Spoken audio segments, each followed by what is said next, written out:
partage entre deux promesses, celle d'Ismaël et puis celle d'Isaac. Avant toute chose, comme le veut la tradition, je m'en vais d'abord rendre hommage à Allah, souverain de l'univers, souverain des hommes, et j'implore sa grâce et ses nombreuses bénédictions sur notre vénéré prophète Mohammed et sur sa famille. Bien, nous ne pouvons parler d'Isaac et d'Ismaël, paix de Dieu sur eux, sans toutefois remonter vers la source, c'est-à-dire vers Abraham qui fut appelé l'ami de Dieu, le père des croyants, le père des prophètes. Alors, d'après le Coran, chapitre 37, versets 83 à 104, Dieu nous dit, au nom de Dieu, le clément et le miséricordieux, du nombre de ses coreligionnaires, certes, fut Abraham, quand il vint à son serviteur avec un cœur saint, quand il dit à son père et à son peuple, qu'est-ce que vous adorez? Cherchez-vous dans votre égarement des divinités en dehors d'Allah? Que pensez-vous du Seigneur de l'univers? Puis, il jeta un regard attentif sur les étoiles et il dit, je suis malade vraiment.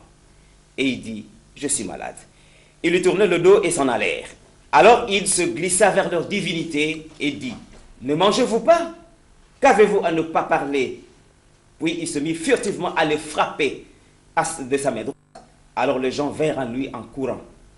Il leur dit, adorez-vous ce que vous-même sculptez, alors que c'est Allah qui vous a créé, vous et ce que vous fabriquez?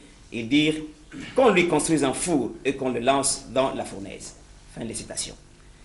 Bien, Abraham, comme nous le savons très bien, que la paix de Dieu soit sur lui, naquit à Babylone, en Mésopotamie, dans le pays appelé Our. Babylone, actuellement, c'est l'Irak. Alors, dans ce pays, les habitants de ce pays adoraient plusieurs divinités, qui les étoiles, la lune, le soleil et les idoles fabriquées en bois, de leurs mains, en bois. Alors, Abraham était très malade, c'est-à-dire qu'il n'en revenait pas. Il était vraiment attristé par le fait que son peuple adorait les idoles.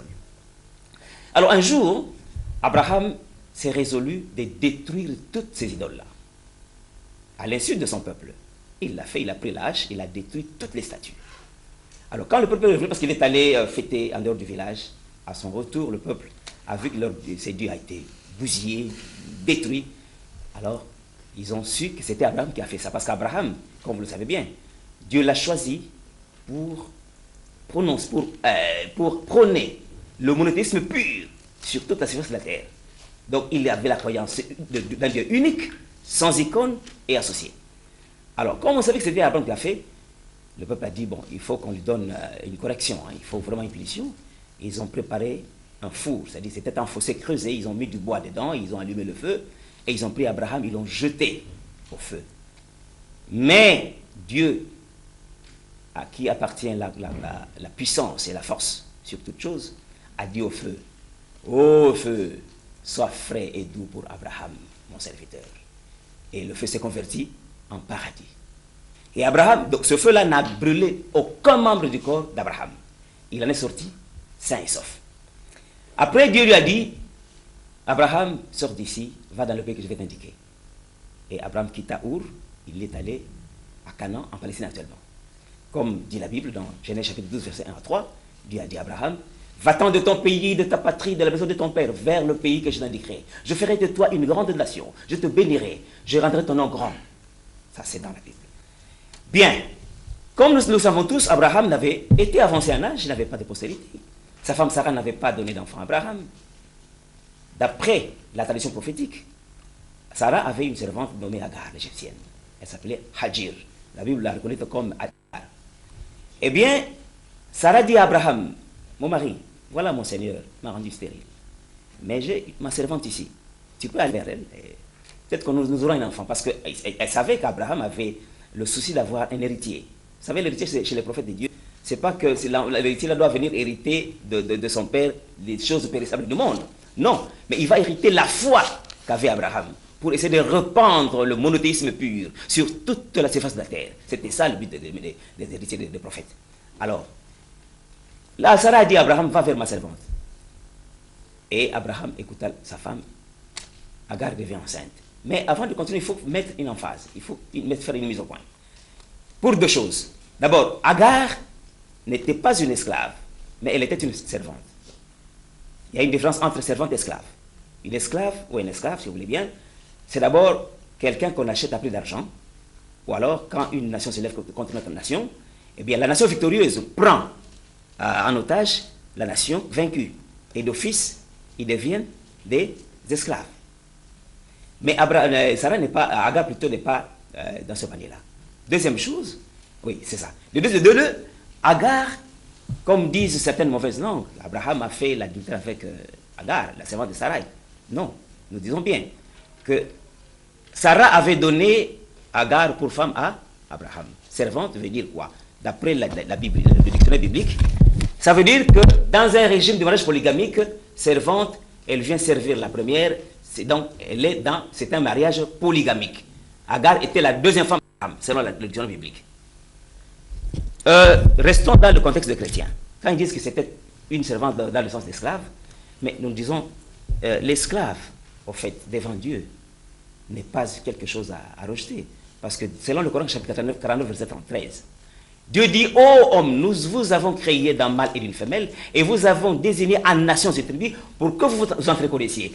Abraham, dans le verset qui suit, Coran chapitre 37, verset 99, 99, Abraham dit ceci à Dieu.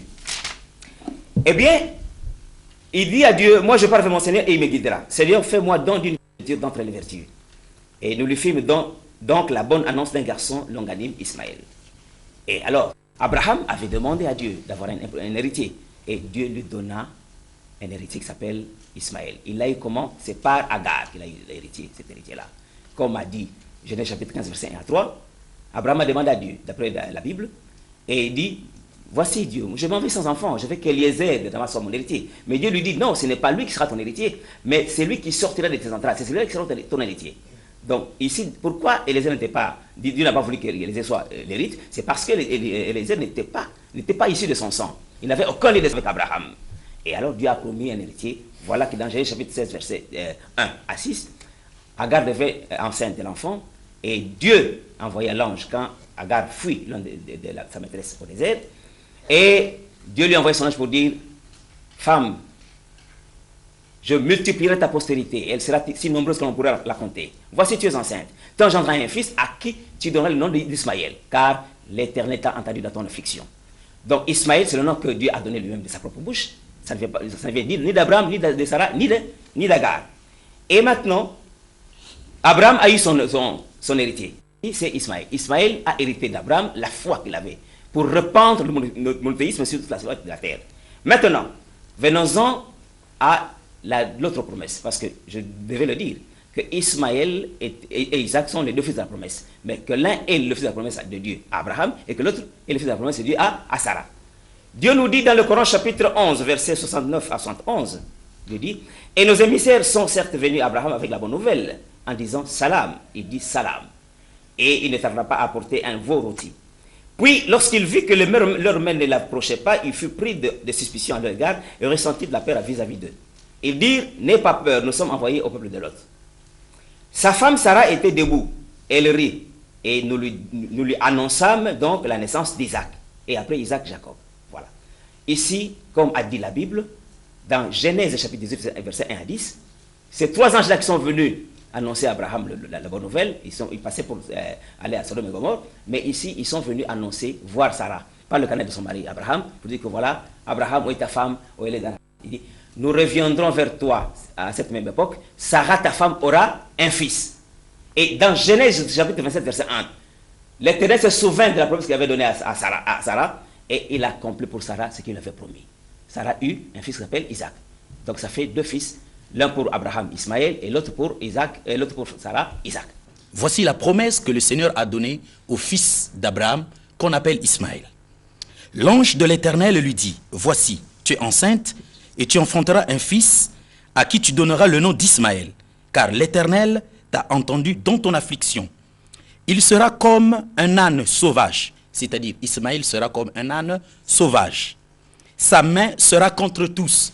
Aujourd'hui, vous voyez que la main des musulmans est contre tous. Et la main de tous sera contre lui. Aujourd'hui aussi, vous voyez que la main de tous est contre les musulmans. Et il habitera